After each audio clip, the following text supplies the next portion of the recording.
ಮಾರಸಂದ್ರದಲ್ಲಿ ಶ್ರೀ ಖಾದ್ರಿ ಲಕ್ಷ್ಮೀ ನರಸಿಂಹಸ್ವಾಮಿ ಹರಿಸೇವೆ, ಅದ್ದೂರಿ ಮೆರವಣಿಗೆ, ಭಕ್ತರಿಗೆ ಅನ್ನ ಸಂತರ್ಪಣೆ. ಮಾಗಡಿ ತಾಲ್ಲೂಕಿನ ಕುದೂರು ಹೋಬಳಿಯ ಮಾರಸಂದ್ರ ಗ್ರಾಮದಲ್ಲಿ ಮಾಜಿ ತಾಲ್ಲೂಕು ಪಂಚಾಯಿತಿ ಸದಸ್ಯರಾದ ಎಂಜಿ ನರಸಿಂಹಮೂರ್ತಿಯವರ ಕುಟುಂಬದ ವತಿಯಿಂದ ಶ್ರೀ ಖಾದ್ರಿ ಲಕ್ಷ್ಮೀ ನರಸಿಂಹಸ್ವಾಮಿ ಹಾಗೂ ಶ್ರೀ ಕಾಳಘಟ್ಟಮ್ಮ ದೇವಿಯ ಹರಿಸೇವೆಯನ್ನು ಭಕ್ತಿ ಭಾವದಿಂದ ಹಾಗೂ ಅದ್ದೂರಿಯಾಗಿ ನೆರವೇರಿಸಲಾಯಿತು. ಈ ಸಂದರ್ಭದಲ್ಲಿ ಶ್ರೀ ಖಾದ್ರಿ ಲಕ್ಷ್ಮೀ ನರಸಿಂಹಸ್ವಾಮಿ ಮತ್ತು ಶ್ರೀ ಕಾಳಘಟ್ಟಮ್ಮ ದೇವಿಯನ್ನು ವಿಶೇಷ ಪೂಜೆಗಳೊಂದಿಗೆ ಗ್ರಾಮದಲ್ಲಿ ಭವ್ಯ ಮೆರವಣಿಗೆ ನಡೆಸಿ ಮಾರಸಂದ್ರದಲ್ಲಿರುವ ಎಂಜಿ ನರಸಿಂಹಮೂರ್ತಿಯವರ ಸ್ವಗೃಹಕ್ಕೆ ಕರೆತರಲಾಯಿತು. ಮೆರವಣಿಗೆಯಲ್ಲಿ ಗ್ರಾಮಸ್ಥರು, ಭಕ್ತಾದಿಗಳು ಹಾಗೂ ಮಹಿಳೆಯರು ಹೆಚ್ಚಿನ ಸಂಖ್ಯೆಯಲ್ಲಿ ಭಾಗವಹಿಸಿ ದೇವರ ನಾಮಸ್ಮರಣೆ ಮಾಡಿದರು.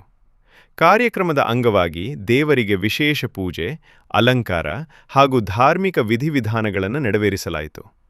ನಂತರ ಆಗಮಿಸಿದ ಭಕ್ತಾದಿಗಳಿಗೆ ಸಸ್ಯಾಹಾರಿ ಹಾಗೂ ಮಾಂಸಾಹಾರಿ ಭೋಜನದ ವ್ಯವಸ್ಥೆ ಮಾಡಲಾಗಿದ್ದು, ನೂರಾರು ಭಕ್ತರು ಪ್ರಸಾದ ಸ್ವೀಕರಿಸಿ ದೇವರ ಆಶೀರ್ವಾದ ಪಡೆದರು.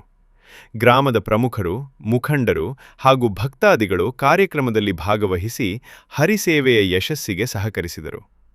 ಧಾರ್ಮಿಕ ಹಾಗೂ ಸಾಂಸ್ಕೃತಿಕ ಸೌಹಾರ್ದತೆಯ ಸಂಕೇತವಾಗಿ ನಡೆದ ಈ ಕಾರ್ಯಕ್ರಮ ಗ್ರಾಮದಲ್ಲಿ ಹಬ್ಬದ ವಾತಾವರಣವನ್ನು ಸೃಷ್ಟಿಸಿತು.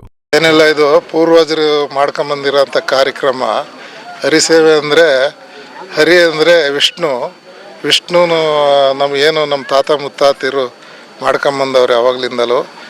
ತಿರುಪತಿ ವೆಂಕಟರಮಣ ಸ್ವಾಮಿ ಇದು ಮುಡುಪಾಗಿರ್ಬೋದು, ಅದತ್ತ ನರಸಿಂಹಸ್ವಾಮಿ, ರಂಗನಾಥ ಸ್ವಾಮಿ, ಹಲವಾರು ದೇವತೆಗಳು, ಮೂರು ನಾಮದವ್ರ ದೇವತೆಗಳದ್ದು ಕಾರ್ಯಕ್ರಮ ನಮ್ಮ ಅಜ್ಜ ತಾತರು ಮುತ್ತಾತಂದರು ಮಾಡ್ಕೊಂಬಂದಿರೋ ಕಾರ್ಯಕ್ರಮ ಇದು. ಹಾಗೆ ನಾವು ಮಾಡ್ಕೊಂಡು ಹೋಗ್ಬೇಕು, ನಮ್ಮ ಮಕ್ಕಳು ಈ ಕಾರ್ಯಕ್ರಮ ಮಾಡ್ಕೊಂಡು ಹೋಗ್ಬೇಕು. ಈ ನಾಡಿನ ಸಂಸ್ಕೃತಿ, ಹಿರಿಯರದ್ದು ಸಂಸ್ಕೃತಿ ಉಳಿಬೇಕು ಅಂತ ಈ ಕಾರ್ಯಕ್ರಮನ ಮಾಡಿದ್ದೀನಿ.